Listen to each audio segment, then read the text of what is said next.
Cek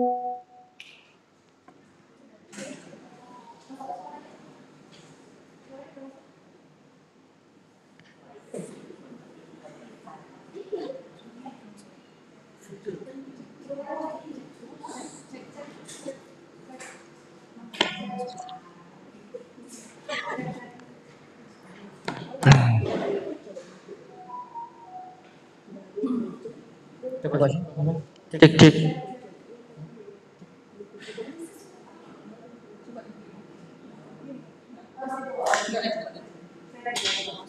Udah Pak, udah masuk. Udah, tes, udah masuk.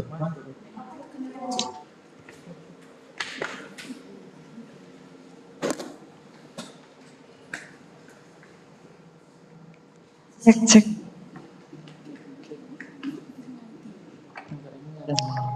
Cek cek. Oke. Pak, sudah mulai ya? Oke. Selamat siang. Assalamualaikum warahmatullahi wabarakatuh. Selamat siang untuk RSOS Family semuanya, baik yang saat ini join di IG Live Rumah Sakit Onkologi Surabaya, maupun untuk bapak-bapak dan ibu-ibu yang join secara offline di Rumah Sakit Onkologi Surabaya. Senang sekali saya dengan Eva Sujati Kurnia, ahli gizi Rumah Sakit Onkologi Surabaya, pada siang hari ini bisa menemani lagi RSOS Family untuk berbagi informasi terkait kanker payudara lebih khususnya ya. Di sini bersama pembicara kita yang luar biasa dengan Dr. Sidarta Himawan Giri, spesialis onkologi, Rumah Sakit Onkologi Surabaya. Selamat siang dokter. Nah ini kan kita di bulan Oktober ya dokter ya. Bulan Oktober diperingati sebagai bulan kanker payudara dokter. Nah kita Rumah Sakit Onkologi Surabaya setiap hari Minggu di bulan Oktober ini akan selalu ada acara untuk memperingati breast cancer awareness dokter. Nah kebetulan di minggu ini acara kita adalah talk show dan juga nanti ada demo memasak makanan sehat dokter. Oke, jadi di sini mumpung dokter Angga sudah join bersama kita, mungkin bisa diceritain sedikit dokter terkait kanker payudara. Jadi misal nih untuk pasien-pasien ya dokter, pasien kita lebih utamanya itu kalau sebelumnya itu kalau untuk kanker payudara apakah selalu ada gejala dokter untuk timbulnya? Ya, jadi kanker payudara itu tidak selalu ada gejalanya. Oke. Apalagi ada kanker payudara sama sekali tidak ada keluhan. Kalau sudah mulai ada gejala lain, itu biasanya sudah mulai berkembang. Jadi kalau pada awal ini, apalagi yang masih 4 bulan, itu sama sekali tidak keluhan kita yang sehat, ya, tapi sudah mulai proses ke arah Oke, berarti tidak ada benjolan, belum berarti aman gitu ya dokter ya. Oke, berarti kalau untuk RSS Family sendiri ini dokter, biar memastikan bahwa aman, itu kira-kira ada nggak sih dok pemeriksaan khusus yang bisa kita lakukan atau deteksi dini yang bisa kita lakukan dokter? Baik, jadi kalau kita bicara mengenai kanker payudara, itu kita harus selalu melakukan pemeriksaan payudara secara dini dan kita sebutnya sebagai screening dari payudara. Screening payudara itu adalah metode penapisan untuk mengetahui kanker payudara saat masih belum ada gejalanya. Oke. Screening itu kita bagi menjadi screening pada yang orang-orang yang tidak ada keluhan, kita melakukan pemeriksaan penunjang radiologi. Bisa dengan menggunakan fotografi atau juga dengan OSI yang paling efektif adalah dengan menggunakan dengan mamografi ya dokter ya. Baik. Kedua adalah kita melakukan pemeriksaan payudara sendiri. Sadari. Yang perlu diketahui bahwa ini tidak menggantikan screening payudara. Ini adalah mamografi.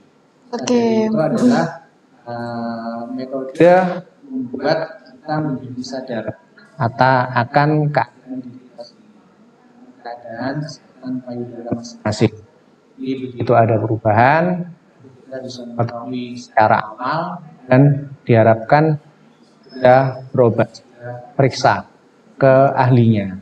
Oke, baik dokter. Artinya kan kalau sadari ini bisa jadi kan tidak ada sesuatu yang kita temukan ya dok. Karena sadari dilakukan setiap sebulan sekali boleh ya dokter ya? Jadi sadari itu sebulan sekali, 7 hari setelah mens hari terakhir. 7 hari setelah mens selesai. Baik. Yeah. Dokter, tapi kalau kita bicara terkait USG payudara tadi yang dokter sampaikan, itu sebaiknya dilakukan mulai umur berapa sih dok? Jadi kalau untuk screening itu kita yang disarankan adalah menggunakan mamografi. Nah, untuk mamografi sendiri itu dimulai usia 40 tahun. Tapi pada orang-orang yang tanpa risiko. Ya, risiko itu maksudnya adalah yang pertama, kalau ada riwayat keluarganya yang menderita kanker payudara atau ada pernah riwayat operasi tumor jinak di payudara. Itu mungkin lebih awal untuk melakukan pemeriksaan mamografi. Bisa mulai usia 35 tahun. Oke. Nah, kemudian kalau untuk yang usia di bawah 35 tahun, itu memang kita tidak bisa menggunakan foto mamografi. Yang kita gunakan adalah USG payudara. Tapi USG payudara sendiri ada keterbatasannya, karena USG payudara itu tidak bisa mendeteksi tumor yang di bawah ukuran 0,2 atau 0,5 cm. Sebagai mikrokalsifikasi itu kadang-kadang tidak kelihatan dengan USG. Yang bisa melihat mikrokalsifikasi itu adalah foto mamografi. Baik, berarti kalau misal di bawah 35 tahun selain sadari itu bisa melakukan USG ya dokter ya? USG belum bisa untuk mendeteksi yang di bawah 0,5 dokter ya. Jadi kalau yang kecil kalau sudah usia 35 tahun nih sebaiknya melakukan screening mamografi ya dokter ya. Nah, disarankan mamografi. Oke, baik. Mamografi sendiri ini dokter dilakukannya reguler 1 tahun sekali atau bagaimana dokter? Baik, untuk mamografi sendiri memang ada pengulangannya, itu ditentukan sesuai dengan kelainan yang ditemukan. Kalau usia 40 tahun itu mungkin bisa 2 tahun sekali, nanti mulai usia 45 sampai 50 tahun itu bisa setahun sekali, nanti setelah itu setelah usia 55 tahun atau mungkin setelah usia menopause bisa antara 1 sampai 2 tahun sekali. Atau sesuai dengan kelainan yang ditemukan pada saat mamografi. Oh baik, jadi untuk selanjutnya ya tergantung apa yang ditemukan begitu ya dokter ya. Ya. Nah tadi kan kita bicara kanker payudara dokter, ini apakah hanya terjadi pada wanita sih dokter? Untuk kanker payudara sendiri 99% memang pada wanita, tapi 1% itu bisa terjadi pada pria. Oh baik. Ya, bisa terjadi tapi jarang sekali kejadiannya. Paling banyak adalah pada wanita karena pengaruh dari hormon. Baik. Nah, kan tapi ada 1% yang kemungkinan terjadi pada laki-laki ya dokter. Nah, untuk laki-laki sendiri ini untuk pemeriksaan atau screeningnya apakah sama dengan wanita tadi atau ya udahlah ya nunggu nanti kalau ada keluhan gitu atau gimana dok? Sebenarnya kalau untuk pada laki-laki itu memang karena kan payudaranya pria kan lebih kecil daripada wanita. Jadi pasti nggak akan bisa di mamografi. Kecuali kalau pada orang-orang yang dengan obesitas, kegemukan, di mana payudaranya besar, hampir menyerupai payudara wanita, bisa kita mamografi. Tapi memang tidak rutin kita lakukan pemeriksaan mamografi. Yang perlu diwaspadai adalah pada keturunan yang ada ayahnya atau saudara laki-lakinya terkena kanker payudara. Jadi kalau ayahnya atau saudara laki-lakinya terkena kanker payudara, baik anak wanita, terutama anak wanitanya dan pria yang laki-laki itu minimal melakukan sadari. Ya, jadi diperiksa sendiri payudaranya. Ya paling sederhana kita menggunakan pemeriksaan sadari, paling simpel dan paling mudah dan paling murah untuk dilakukan. Baik, jadi kalau untuk laki-laki setidaknya sadari ya dokter ya, Iya. sadari kalau dirasa menemukan sesuatu yang berbeda itu Segera baru nanti kita periksa ke dokter. lakukan pemeriksaan selanjutnya. Baik Iya. dokter. Tadi kan di sini dokter menyinggung beberapa kali terkait apabila ada keturunan dokter. Sebenarnya kanker payudara ini sendiri penyebabnya apa sih dokter? Kalau secara pasti kita masih belum mengetahui penyebab kanker payudara. Kita bisa mengetahui kira-kira orang itu berisiko apa tidak terkena kanker payudara dengan faktor risiko. Mengetahui faktor risiko pada masing-masing pribadi. Tapi faktor risiko pun itu hanya sekitar 40% saja. Ada penderita kanker payudara yang memiliki faktor risiko. Kebanyakan sekitar 60% itu justru tanpa faktor risiko. Ya, jadi siapapun bisa terkena kanker payudara, baik dia orang sehat maupun orang yang dengan faktor risiko. Ya, oleh karena itu memang disarankan kepada semua wanita mulai usia 40 tahun itu melakukan pemeriksaan mamografi. Jadi dengan atau tanpa faktor resiko sebaiknya tetap melakukan pemeriksaan ya dokter, karena Iya. itu cara yang paling yang paling baik ya untuk kita menemukan kelainan pada payudara pada saat masih awal. Baik. Nah dokter, misal nih sudah ketahuan ditemukan sesuatu, diperiksa, ternyata didiagnosis kanker dokter. Nah biasanya kan orang-orang kalau mendengarkan kata kanker nih selalu takut sendiri dulu, murung sendiri dulu dokter, takut. Nah kira-kira bisa diberikan gambaran dokter, kira-kira kalau sudah terdiagnosis kanker itu kemungkinan keberhasilan dari pengobatan itu seberapa besar dokter? Ya, jadi kalau kita bicara mengenai penanganan kanker payudara itu kita juga harus melihat banyak faktor, banyak hal yang mempengaruhi kesembuhan dari terapi kanker payudara. Yang paling utama adalah kondisi awal pada saat kita temukan, atau orang awam bilang adalah stadium dari kanker payudara. Ukurannya seberapa, apakah masih kecil apa tidak, di bawah 2 cm atau di atas 5 cm. Kemudian apakah sudah ada penyebaran apa tidak, baik itu penyebaran regional, yang paling dekat adalah ke kelenjar, di ketiak dan di leher, atau bahkan apalah sudah penyebaran ke organ lain. Itu nanti yang akan bisa mempengaruhi faktor kesembuhan, ya, keberhasilan dari terapi yang kita lakukan. Kemudian selain dari faktor stadium atau pertama kali kita temukan kondisinya seperti apa, itu juga kita harus melihat dari kondisi daripada sel kankernya, karena sel kanker itu memiliki karakter juga. Ya, jadi dia di dalam sel kanker itu ada profil yang menunjukkan karakternya masing-masing. Ada yang kanker agresif, ada yang juga meskipun dia sel kanker, tapi dia yang pertumbuhannya lambat. Ada sel kanker yang sulit untuk diatur. Ada sel kanker yang lebih mudah untuk kita atur. Itu ada. Kita bisa mengetahui itu dari pemeriksaan patologi anatomi. Nah, kemudian selain itu juga faktor dari tempat melakukan terapinya. Ya, dalam hal ini adalah faktor fasilitas pelayanan kesehatannya. Semakin lengkap fasilitas kesehatannya, semakin lengkap terapi yang kita lakukan, tentunya juga akan mempengaruhi keberhasilan daripada keberhasilan daripada terapinya. Kemudian selain itu juga harus dilihat juga dari faktor penderitanya. Jadi faktor daripada hostnya atau penderita kanker payudara. Di mana meskipun sudah melalui terapi yang lengkap, kemudian sudah dinyatakan bebas kanker, tapi kalau dari sisi penderita sendiri tidak menjaga dirinya, dalam artian adalah dalam tanda kutip hidup sehat, ya, pola hidup sehat, tentunya kemungkinan untuk dia muncul lagi itu lebih tinggi dibandingkan pada orang yang setelah terkena kanker payudara kemudian menjaga pola hidup sehat. Nah, itu beberapa faktor yang bisa mempengaruhi angka keberhasilan dari penanganan kanker payudara. Baik, jadi kalau begitu saya simpulkan kan ini berarti tergantung pada waktu yang tepat ya dokter ya. Dan Ini lebih tempat yang awal tepat. lebih baik dan juga Iya. ke tempat yang tepat ya dokter, di mana ketersediaan fasilitas Fasilitas itu tadi ya pelayanan dokter ya. kesehatannya. Ya. Baik, kalau begitu.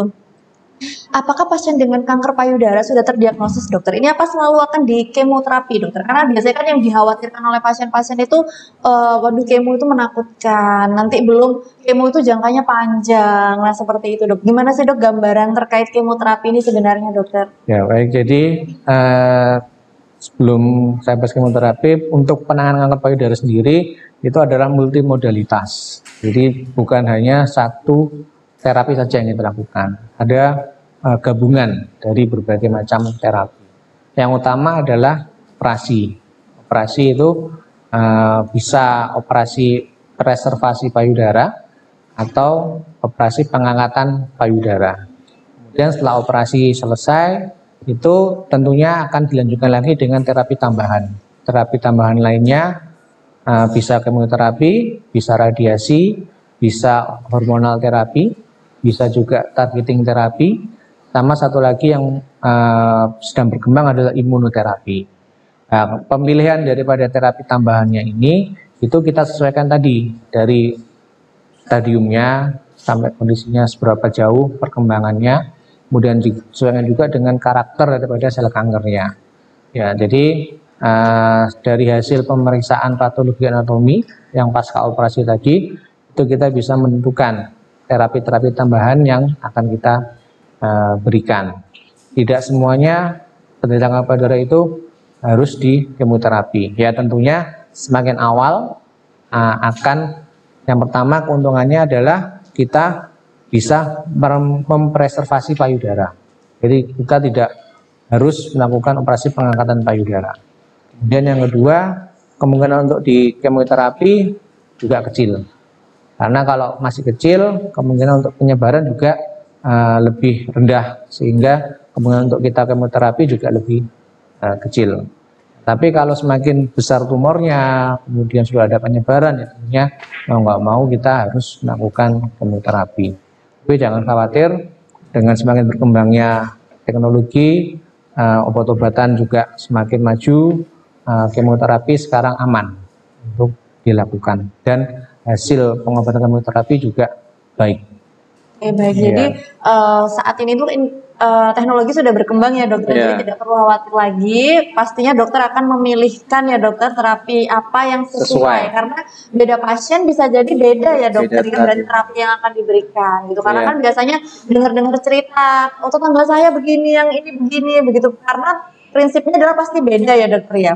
Ya, penanganan kanker payudara itu kita sama kalau kita menjahit pakaian. Jadi diukur, disesuaikan dengan ukuran masing-masing. Jadi tidak sama antara satu orang dengan orang yang lainnya. Oke, baik. Jadi jangan khawatir dulu ya dokter. Jadi kalau ditemukan sesuatu yang berbeda di payudara, segera untuk melakukan pemeriksaan ya dokter ya. Iya. Oke, datang di waktu yang tepat dan di tempat yang tepat. Ya, baik. Jadi begitu ada kelainan, segera periksakan ke ahlinya. Ahlinya dalam hal ini adalah tenaga medis. Karena yang paling penting adalah kita pastikan bahwa kelainannya itu bukan kelainan yang berbahaya.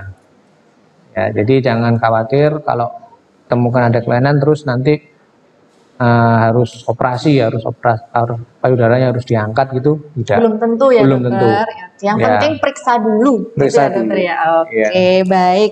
Dokter, nah ini kan kita juga karena jamnya juga sudah berjalan, mungkin nanti kita sambil ngobrol-ngobrol lagi. Nah, karena sebenarnya kita saat ini tuh kedatangan tamu loh dokter. Nah, Iya. jadi karena hari ini kita tidak hanya membahas terkait kanker payudaranya, tadi dokter juga di awal sudah menyampaikan terkait pola hidup sehat. ya dokter ya, pola hidup sehat kalau sudah terdiagnosis. Nah, kita kedatangan tamu yang luar biasa. Hari ini kita mendatangkan salah satu survivor kanker payudara dan beliau sangat aktif aktif sampai saat ini ya dokter. Nanti kita Alhamdulillah, bisa sehat. lihat lagi, jadi kita bisa lihat lagi karena pola hidup salah satunya adalah dari makanan yang sehat, betul ya dokter?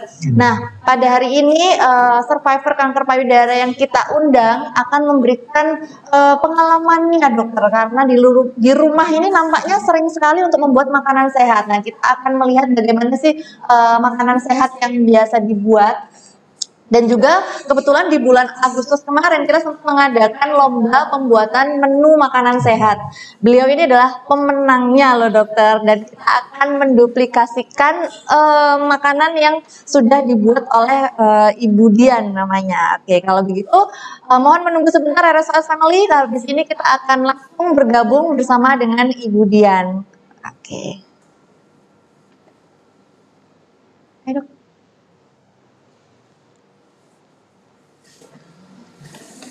Oke, ibunya kalau mau pindah nggak apa-apa itu ibu itu.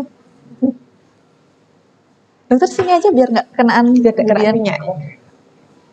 Oke, kurang apronnya. Nggak apa-apa deh bu ya. Nggak apa-apa wes bu. Ada sih sebenarnya. Udah mulai tah? Udah ya. Oke, selamat siang. Sekarang kita ketemu lagi dengan tempat yang berbeda ya, dengan orang yang berbeda. Nah, ini di samping saya, kita sudah kenal ya. Dokter agak kesini dokter. Kalau dia udah kenal, tadi sudah saya kenalkan dengan Dokter Sidarta Himawan Giri. Nah, yang sebelah kanan saya ini cantik sekali ya. Mungkin bisa diperkenalkan Ibu, namanya siapa? Saya Dian, saya survivor breast cancer. Alhamdulillah sudah masuk tahun ke-6. Alhamdulillah sudah 6 tahun survive dari kanker payudara begitu. Dan ini kalau saya kepoin Instagramnya, sepertinya Bu Dian ini sampai sekarang malah melanjutkan sekolah lagi. Ini kurang sibuk ya ternyata kayaknya. Challenge diri. Challenge diri itu benar. Jadi biar tidak hanya memikirkan sakit ya Ibu Dian ya. Jadi sakit itu kan hanya tambahan ya, hadiah gitu, hadiah, door prize ya Ibu Dian. Nah, di rumah ternyata Ibu Dian ini juga sering sekali membuat makanan sehat. Buktinya kemarin menang jadi juara 1 loh lomba pembuatan makanan sehat. Nah, pada siang hari ini kita akan membuat Bu Dian ya, bukan saya ya, Bu Dian akan membuat makanan sehat. Temanya apa Ibu Dian? Judulnya apa ini? Iya, kemarin kebetulan acaranya di bulan Agustus, jadi bikin menu sehat yang temanya merah putih. Merah putih, pas ya sedikit ngemper dengan pink ya. Bulan ini kan kita udah pink-pink nih. Iya, betul, Mbak. Gimana Bu Dian bisa diceritakan ini judulnya mau bikin apa? Terus ibu-ibu di rumah, RSS Family semuanya harus nyiapin apa nih buat bikin makanan sehat yang enak ini? Iya, jadi kadang sebagai survivor breast cancer atau pasien yang masih warrior ya dokter ya, takut makan ini, takut makan itu, akhirnya akhirnya malnutrisi ya dokter ya. Ketika waktu jadwalnya kemo nggak bisa kemo, betul. Iya. Jadi pilihannya kenapa jatuh pada spaghetti gitu. Jadi memang masyarakat secara umum mungkin yang namanya spaghetti sama mie ini hampir sama, tapi ternyata sedikit berbeda. Kalau yang spaghetti ini dari gandum utuh, kalau mie ini lebih pada inti gandumnya. Jadi kalau gandum utuh jadi ada seratnya, ada proteinnya juga. Terus lebih kompleks begitu. Terus kenapa? Nah, yang ini resep aksesnya sebenarnya di sini ini Mbak. Oke, baik, saya biar kelihatan ya rasa semil. Saya dari tadi itu juga kepo ya, ini kok merah-merah begini, ini apa Bu Dian? Ini saus begitu kan? Iya, ini pastanya ini. Oh baik, baik. Tapi kan warnanya nggak yang merah ngejreng gitu ya, ini agak lebih seger. Nah, mungkin bisa diceritain ini bikinnya dari apa Bu Dian? Ya mungkin kalau RSS mau lihat. Kita juga takut ya kalau sudah terdiagnosa kanker, terus mau makan kemasan, botol atau yang sudah bukan alami ya dokter ya. Itu pasti ada bahan pengawet. Baik, yang merah banget gitu ya. Oke, baik. Kita ambil merahnya dari buah bit. Oke, buah bit. Dokter Angga kayaknya suka banget ini Bu, buah bit ini. Nah, ini ya Ibu ya. Oke. Baik. Pasti pasien kemo itu sudah nggak asing banget sama namanya buah bit. Ini seperti buah kewajiban ya, yang harus buah dewa yang harus ada di rumah ya kalau selama kemoterapi. Oke. Merahnya jadi dari buah bit ya Ibu Dian. Buah bit ini tuh langu Bu Dian. Ini gimana sih? Diapakan ini? Nggak suka konsumsi buah ini. Masa melulu cuma jus aja. Nah, Oke. ini kita coba kita olah jadi olahan yang nanti jadinya dari saus. Gitu. Oke, kalau boleh tahu untuk bikin saus ini Bu Dian, itu buah bit campur apa? Kali aja nanti dokter Angga di rumah mau bikin ini kayaknya ya. Buah bit ini ada beberapa mix dari buah dan sayur, ada dari rotitnya sendiri. Oke, jadi ada buah bit, Tomat. oke, tomat, Ya, dan oke. nanas. Oh, pakai nanas ini, makanya di sini ada nanas. Oke, Sama baik. Akhirnya juga dapat dari nanas. Nanasnya pilih yang nggak terlalu masak supaya ada Berarti yang sensasi agak atos gitu ya berarti ya. Oke. segernya dapat. Tambah vitamin C-nya juga plus ada di lemon. Oh, jadi pakai lemon pas. Jadi nanti rasa dari si bit ini hilang ya. Oke. Blend sama yang segar-segar. Kalau pengen sedikit pedas-pedas sedikit, berarti tinggal nambah cabai ini ya. Kalau orang Jawa belum, apalagi orang Banyuwangi ya, kalau belum pedes gini Belum makan ya namanya ya. Oke, jadi boleh ya. Tapi kalau untuk dengan lagi kemo, pastinya kan kita harus ngurangin ya. Ya agak sensitif ya. Jadi mungkin kita berikan cabai merah besar aja dikit kali ya. Oke, jadi baik. Itu semuanya di blend Bu Dian berarti. blend semua. Terus juga ada campuran dari bumbunya. Oke. Ada bawang bombay, Oke. ada Bawang putih. Ya kalau yang ini nanti buat campuran yang ada di Ayam. chicken. Oh ayam. Oh baik. Oke, jadi bahan-bahan RSOS Family pada siang hari ini kita tidak sampai pada proses memblend ya, tapi kita jelaskan aja di sini bahwa bahan-bahan ini tadi di blender seperti biasa, lalu disaring begitu nggak Bu Dian? Nah, ini kan biasanya masak spaghetti itu ada pakai susu ya biar creamy. Creamy-nya ini dapatnya nggak dari susu. Dari apa kalau boleh tahu? Dari biji atau kacang almond. Oh baik, makanya ini berarti di sini berarti ada kacang almondnya ya di dalamnya. Oke, jadi agak creamy ya. Oke baik. Berarti itu di blender. Maaf kalau boleh tahu kacang almondnya berarti pakai yang mentah atau sudah panggang? Kan sudah sangrai atau oven ya? Biasanya bubuk kacang almond bubuk terus disangrai almondnya. Terus nanti yang semuanya tadi diblend jadi satu. Oke. Kalian seratnya juga. Oh sekalian sama serat. Oh baik, ini jadi salah satu cara untuk makan buah bit tanpa menghilangkan serat. Ya, karena kalau buah bit itu kan biasanya kalau di jus pasti dibuang aja seratnya ya, karena kan pasti kasar sekali dia. Oke, baik. Kasih tambahan sama tepung jagung atau tepung maizena. Tepung maizena biar dia solidnya bertahan ya. Oke, Bu Dian ini sudah cukup jelas ya RSOS Family terkait warna merah cantik ini dapatnya dari mana aja. Nah, makanan ini kan jadi lengkap karena dia ada protein ya Bu Dian ya. Nah, ini proteinnya dari apa Bu Dian kalau saya boleh tahu? Dia dari dada ayam Oke. sama jamur kancing. Dada ayam, jamur kancing ditumis seperti biasa gitu aja. Tanpa minyak juga. Tanpa minyak, oke. Low fat. Jadi ini makanan ini benar-benar high protein tapi low fat ya, luar biasa. Tidak pakai bumbu bawang putih juga, ada bawang bombay, sedikit Sedikit jahe ya, oke. ada garam sedikit sama lada. Lada hitam, baik. Oke, jadi ini pakai dada ayam giling ya berarti Bu Dian ya? Betul. Oke, berarti dada ayam giling ditumis tapi tanpa minyak. Tanpa minyak. Pantesan itu kering ya. Jadi nanti kan basahnya dari si apa namanya sausnya. Oke, luar biasa. Nah, kemudian ini kan bahan jadinya sudah ada. Mungkin bisa ini kayaknya kita pengen nyicipin dulu. Enggak mau lagi ini kayaknya udah pengen banget nyicipin ini. Makanan sehat, tinggi protein. Oke, bentar saya bantu. Kita coba dulu.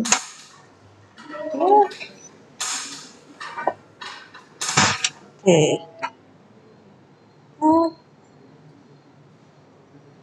Kalau kita masak sendiri pasta atau spagettinya, biasanya koki-koki itu nyisain airnya sedikit, dokter. Oh baik, Jadi air yang ditiriskan itu disisain sedikit buat nanti ngeblend antara saus sama spagettinya. Oke. Tapi karena di sini sudah disiapkan, kita kasih air aja sedikit. Oke, ini jadi nggak pakai minyak ya, pakai air. Oke, ini mau bener-bener low fat ya. Berarti minyaknya ini hanya dari ayam asli, jadi dari lemaknya si ayam gitu ya Ibu ya. Oke. Terus kita tambah sedikit sausnya. Oke.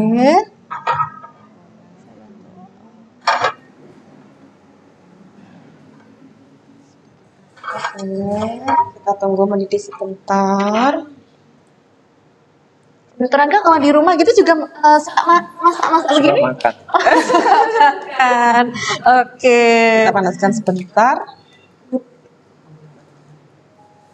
Tadinya mau saya saring ini Mbak. Cuman kalau disaring nanti jangan-jangan seratnya hilang. Oh, berarti yang merah-merah itu dari buah bitnya ya? Iya, ini ada ini bawang bombay. Oh, bawang bombay saya jadi cincang. merah ya, jadi Iya. merah buah bit. Ya. Ini jadi sebentar kita tinggal kita boleh ya boleh kita tambahkan ini dulu. Sebetulnya ada beberapa cara bikin spaghetti ya Mbak, mulai yang model bolognese, model aglio ya, terus ada lagi yang model apa lagi ya, macam-macam ya. Atau kita Ini bolognese ya berarti karena ada kayak merah-merah betul. gitu ya. Kita masukkan sebagian di sini.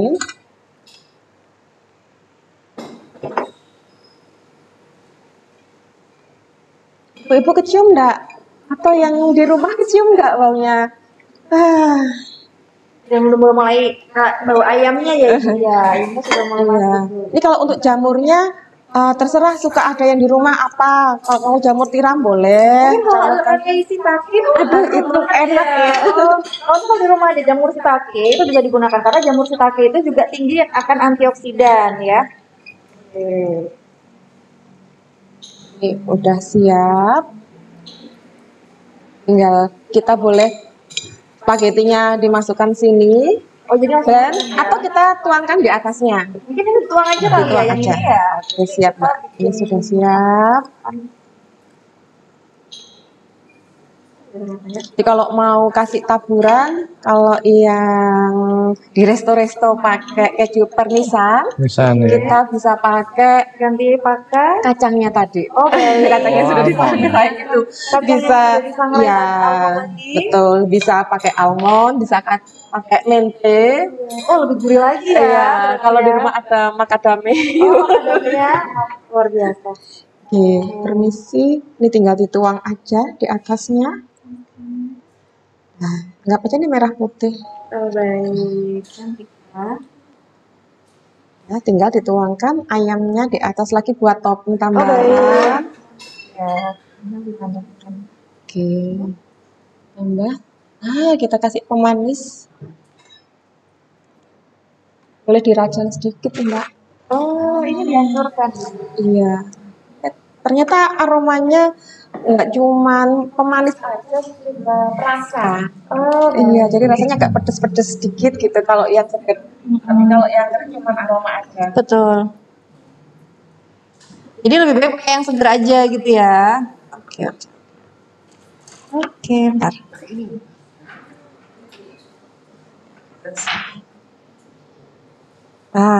Wangi ya.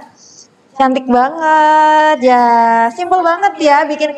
Terus juga ini bisa jadi andalan kalau misal kita lagi nggak sempat masak setiap hari. Bikin ayam ini kan bisa langsung sebanyak ini lalu kita simpan di kulkas gitu ya. Jadi kayak misal dokter Angga sibuk banget pulang rumah malam, tinggal nanti pulang tinggal siapin mie-nya tambah aja di atasnya gitu ya.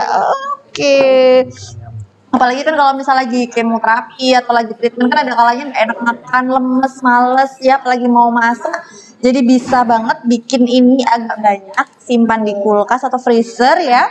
Jadi pada saat mau konsumsi tinggal tambah, udah selesai. Gitu, ternyata sesimpel itu ya. Oke. Oke, baik. Oke, baik.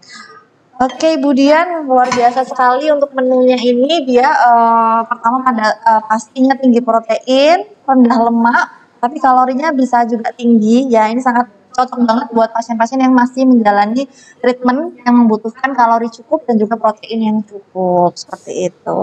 Itu ya Dokter Angga ya. Ya. Nah, sepertinya Dokter Angga pengen biar yang ada di sini juga nyicipin nanti biar kita bikin bagian. Oke, deh kalau gitu. Mbak Evita, mungkin ada pertanyaan yang sudah mulai masuk. Kita mulai bacakan pertanyaan-pertanyaan yang sudah mulai masuk ya. Tadi Bu Dian, ini kan berarti sudah tahun ke-6 ya? Alhamdulillah. Nah, sudah tahun ke-6. Kira-kira ada nggak sih tips-tips gitu yang selama ini Bu Dian terapkan di rumah? Jadi mungkin bisa menjadi inspirasi untuk RSOS Family di rumah. Iya. Jadi kebetulan saya NDC dokter. Oh, Saya tim NDC. Jadi sempat ketakutan karena prognose yang kurang baik gitu di awal waktu terdiagnosa. Jadi kalau yang hormonal kan minum, obat hormon. iya. Iya. Jadi ada apalah namanya, buat survive itu ada penunjangnya lah. Ini kalau NDC pakai apa ya? Jadi pernah salah tentang bagaimana mengkonsumsi makanan, juga pernah malnutrisi dokter karena ketakutan yang tidak beralasan. Oke, baik. Sampai akhirnya ya saya tetap harus semangat survive gitu. Salah satunya happy, tetap bahagia. Ya, jadi kayak kuncinya ya harus happy. Dan positif. Iya, happy dan tetap positive thinking. Tetap Oke. bagaimanapun keadaan kita ciptakan suasana yang bahagia. Kita kelola stres dengan baik, termasuk mengelola stres tentang makanan gitu. Jadi kalau dulu mau makan ini takut, masa udah sakit kanker, nggak boleh makan yang enak gitu ya. Terus akhirnya ciptakan solusi sendiri gitu. Oh, Oke. pengen makan mie tapi kok takut sausnya merah banget. Ini jangan-jangan berwarna tekstil. Akhirnya coba deh bikin saus sendiri. Oke, baik. Nanti, lihat lagi kok kepingin, tapi kok ini rasanya ada bahan pengawetnya. Dicoba kalau bikin sendiri enak nggak? Ternyata juga enak. Oke, baik. Jadi kadang kita itu seorang perempuan sibuk melayani suami, melayani anak, tapi tidak pernah melayani diri sendiri. Nah, sekali-sekali kita layani diri sendiri, masak sendiri, dimakan sendiri dengan rasa yang bahagia. Itu resep saya, Mbak. Jadi harus happy ya Bu Dian, dan juga sudah harus benar-benar menyayangi diri sendiri Bu Dian ya, karena tidak ada yang bisa lebih menyayangi diri kita selain diri kita sendiri. Betul ya. Oke. Baik, ini sudah mulai ada pertanyaan yang masuk untuk Dokter Angga dulu ya. Dokter Angga, ini kalau misal penggunaan obat hormonal itu apakah selalu berpengaruh pada berat badan, Dokter? Iya. Nah, jadi memang salah satu efek samping dari pengobatan hormon adalah bisa terjadi peningkatan berat badan. Itu efek sampingnya memang dari pengobatannya. Ya, memang apalagi pada usia-usia yang sudah mulai usia 40 tahun ke atas, di mana kan metabolisme sudah mulai menurun. Jadi makan sedikit aja sudah gampang gemuk memang, apalagi ditambah lagi kurang gerak. Ya, berarti tambah cepat lagi nanti naik berat badannya. Sebenarnya tidak semua obat hormon itu menyebabkan kegemukan, tapi memang kembali lagi kan ada body komposisi ya. Jadi kan ada orang yang memang komposisi lemaknya lebih tinggi daripada ototnya. Nah itu meskipun makan sedikit itu kadang-kadang lebih cepat berubah menjadi lemak, jadi lebih cepat gemuknya dibanding orang-orang yang komposisi ototnya itu lebih besar daripada komposisi lemaknya. Ya, nah kemudian gimana caranya menurunkan lemak menjadi otot? Dengan olahraga.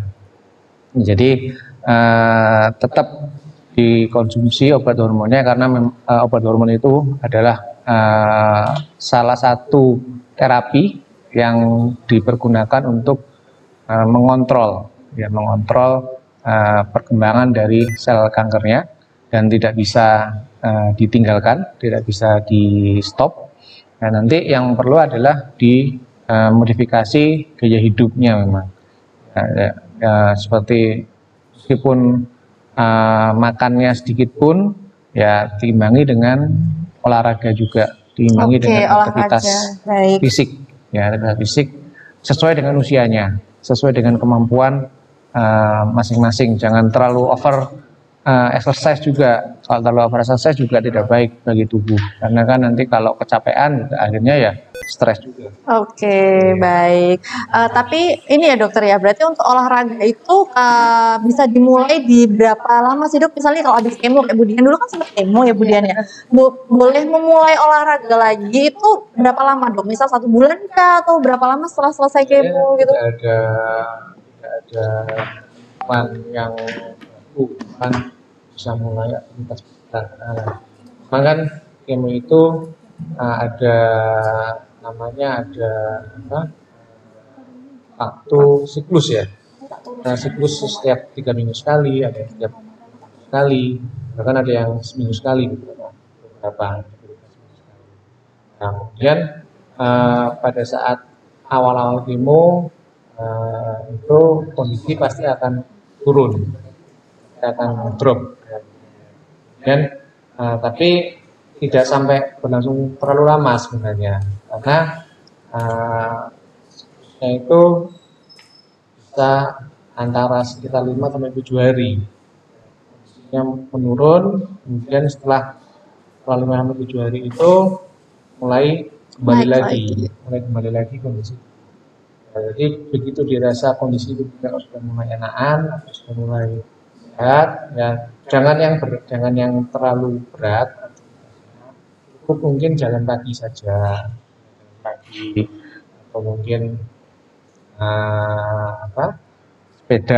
sepedaan, bersepeda. Kemudian juga jangan terlalu capek.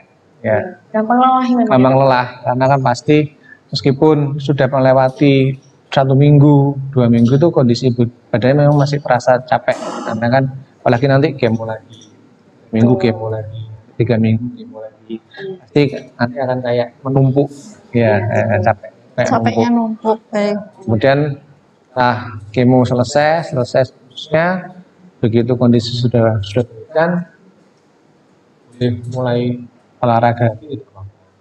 Ya, tapi jangan langsung aerobik, itu jangan. Perlahan-lahan. Ya, Oke, baik. pelan-pelan. Mulai dari yang ringan dulu, jalan kaki. Mungkin ya stretching, yoga. Dan nanti kalau sudah mulai badannya sudah mulai kuat, sudah mulai tegar, baru nanti apa yang berat. Oke. Kalau Bu Dian sendiri dulu gimana nih ceritanya mulai olahraga atau kegiatan lagi tuh gimana Bu ya? Memang sih pada saat kemo itu maunya enggak dokter sebetulnya pengennya sehat gitu ya. Tapi kadang karena tidak bisa mengelola waktu dan tenaga, akhirnya kecapean. Jadi sebetulnya masih cuman 15 menit, cuma kok rasanya capek. Ternyata yang dipilih tipe olahraganya yang tidak sesuai dengan kapasitas tubuh pada saat kemo. Jadi mungkin yang lebih tidak terlalu menguras tenaga itu di yoga. Tuh, tapi kalau saya sempat sepedaan dokter, sudah statis. Itu juga santai sih sepedanya, tapi 30 menit itu rasanya capek begitu. Ternyata nggak boleh 30 menit aja. Terus mulai terasa bisa nyaman lagi olahraga gitu berapa lama Ibu setelah selesai kemo? 3 bulan setelah kemo itu berangsur-angsur nyeri tulang, rasa fatigue atau kelelahan itu sudah mulai hilang. Itu kapasitas badan dari 15 menit jadi 20 menit. Besok 1 minggu ditambah 5 menit lagi masih baik-baik saja. Sampai dengan konsisten di 30 menit sampai 45 menit. Gitu. Tapi saat ini tidak ada konsumsi kemudian ya obat hormonal gitu? Iya, karena TNBC tidak ada. Oke, ini selanjutnya Dokter Sidarta. Kalau misal operasi dokter, itu apakah selalu berdampak pada diangkat semua payudaranya, Dok? Baik, seperti saya jelaskan sebelumnya bahwa pilihan dari operasi itu ada yang bisa kita mempertahankan payudara atau preservasi payudara. Sama satu lagi adalah kalau memang kita tidak bisa mempertahankan payudaranya, itu kita melakukan operasi pengangkatan seluruh payudara atau kita sebutnya mastektomi. Dan kalau untuk mastektomi sendiri pun itu bisa kita lakukan rekonstruksi jika memang memungkinkan kondisinya. Ya, tidak semua memang bisa kita rekonstruksi. Ada beberapa kondisi yang tidak kita lakukan rekonstruksi. Tapi rekonstruksi sendiri pun bisa dilakukan langsung atau ditunda. Tapi kalau ditunda itu 2 kali operasi. Ya, nah, kemudian kembali lagi semakin awal, jadi semakin dini, semakin kecil tumornya, bahkan yang tanpa ada benjolan, tapi sudah kita ketahui, tentunya tindakan operasi yang kita lakukan akan semakin minimal. Ya, semakin simpel. Jadi keuntungannya adalah kita tidak perlu sampai kehilangan payudara pada penderita. Dan terapi tambahan yang diberikan juga tidak terlalu banyak. Jadi waktu pengobatannya pun juga lebih cepat, lebih pendek, dan nyuwun sewu lebih murah. Karena kan lebih hemat, karena kan tidak banyak yang kita berikan. Ya, jadi intinya semakin awal tentunya keuntungan yang diberikan semakin baik. Oke dokter. Nah dokter tadi kan menyambung dari yang tadi nih dokter. Kalaupun misal dok harus diangkat semua, itu apakah artinya benar-benar sudah maaf saya tidak seperti wanita seutuhnya, atau masih ada jalan lain dokter biar kan ada yang merasa tidak percaya diri kalau misal harus diangkat begitu dokter? Harus implan kah atau bagaimana ya dok sebenarnya? Ya, kembali lagi tadi meskipun walaupun kita harus melakukan operasi pengangkatan payudara, itu kita bisa melakukan rekonstruksi. Rekonstruksi itu pilihannya adalah bisa kita menggunakan implan dari tubuh kita sendiri, ya dalam artinya adalah kita ambilkan jaringan dari bagian tubuh kita sendiri, bisa dari perut, bisa dari punggung, atau ya dua negeri bisa juga dari pantat, dari otot yang ada di lemak, ada di pantat. Kemudian bisa juga yang kita ambilkan dari luar, ya kita menggunakan implan silikon ini yang kita lakukan. Teman, ya tidak semua bisa kita lakukan rekonstruksi. Ya tadi kembali lagi semakin awal maka tentunya akan semakin banyak pilihan terapi yang bisa kita berikan. Tapi kalau sudah datang dengan stadium yang tinggi, stadium yang bukan stadium awal lagi, ya tentunya pilihan terapinya ya relatif terbatas untuk operasi.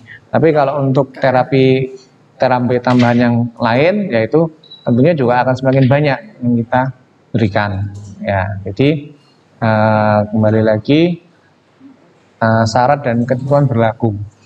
Ya, syarat dan ketentuan berlaku ya. Jadi nanti tetap harus konsultasi dengan dokternya dulu, pilihan yang terbaik dan paling aman ya dokter yang mana, seperti itu. Baik, untuk Ibu Dian nih, Ibu Dian setelah selesai menjalani treatment itu kan selalu rutin melakukan kontrol ya Ibu Dian ya. Pernah nggak sih Ibu Dian merasakan mungkin pernah kelewat kontrol gitu terus merasakan beda nggak sih antara kontrol rutin dengan sempat terlewat kontrolnya gitu?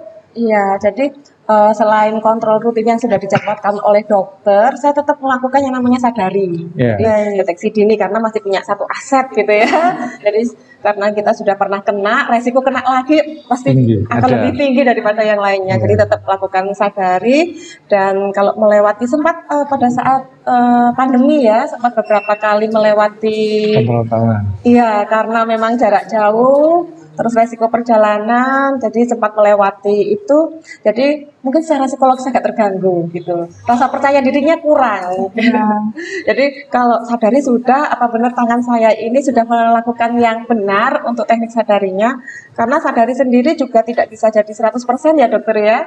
Jadi juga kemampuan seseorang untuk melakukan sadari itu juga berpengaruh, terus struktur payudara juga berpengaruh untuk menemukan benjolannya, jadi tetap waktunya jadwal kontrol gitu. Jadi sesuai dengan jadwal yang sudah ditentukan ya Ibu Dian. Jadi kalau misalnya ada sesuatu bisa ditemukan lebih awal itu lebih baik ya, seperti itu. Baik, seperti ini pertanyaan lainnya sama dokter. Mungkin dari Dokter Sidarta bisa ada memberikan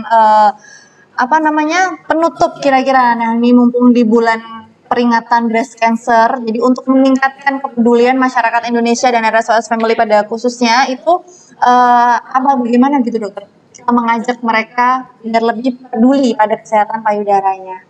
Ya, baik. Jadi sehubungan dengan bulan peringatan kewaspadaan terhadap kanker payudara, maka saya menghimbau pada semua wanita yang melihat IG ini dan yang ada di seluruh Indonesia, mulai sekarang sayangi payudara masing-masing ya, dengan cara ya minimal melakukan sadari. sesuai dengan namanya sadari. Jadi sadari payudara masing-masing. Jika ada kelainan atau ada hal-hal kok yang dirasa tidak sesuai atau kok berubah ya dibanding yang sebelum-sebelumnya, segera periksakan ke tenaga yang ahli, ke dokter, bisa ke dokter, atau misalnya tidak ada dokter yang ahli di sana ya bisa ke bidan atau ke perawat yang terlatih, dokter umum yang terlatih. Ya, periksakan ke sana, nanti akan dipastikan apakah kelainannya ini yang berbahaya atau tidak.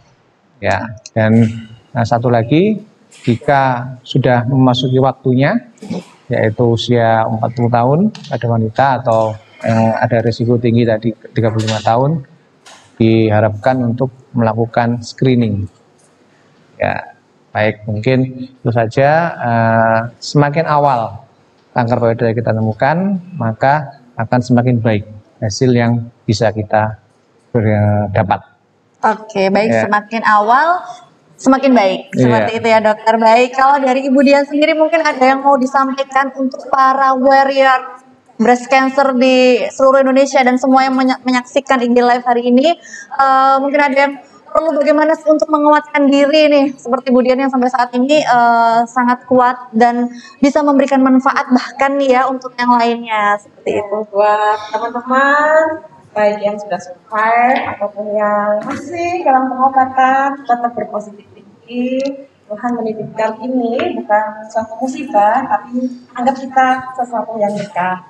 Jadi kalau kita memaknai semuanya menjadi musibah, maka yang kita dapatkan perjalanan kita akan lebih sulit. Tapi kalau kita menganggap ini semuanya berkah, jadi kita berjalannya akan lebih mudah begitu. Tetap semangat, tetap positive thinking, dan jangan lupa bahagia.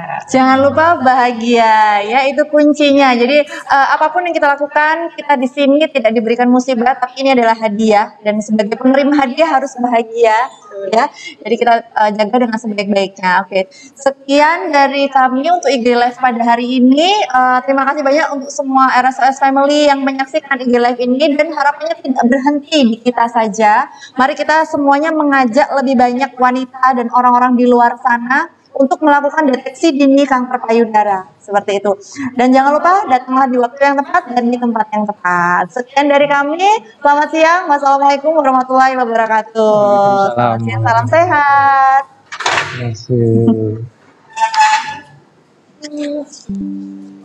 Terima kasih. Iya. Ya jelas ya dokter.